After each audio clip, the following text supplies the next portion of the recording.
Arestado ng Tarlac PNP ang isang 38 anyos na lalaki na tinaguri ang most wanted person municipal level sa kasong sexual assault sa barangay Matapitap, Herona, Tarlac. Base sa ulat ng Tarlac PNP, naaresto ang akusado sa sinagawang manhunt Charlie operation ng mga operatiba ng Herona Municipal Police Station, PIDMU Tarlac PPO na nagresulta sa agarang pagkakaaresto nito.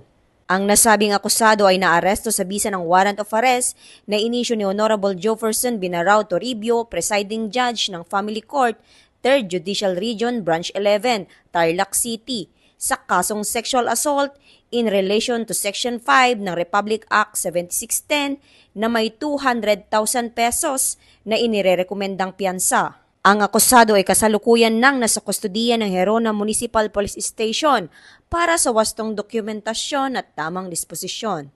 Patuloy ang Tarlac PNP sa pagsugpo ng kriminalidad at sa paghuli ng mga most wanted persons na may pananagutan sa batas upang kakaharapin ang kanilang mga kaso para sa inaasam na mapayapa at ligtas na bagong Pilipinas.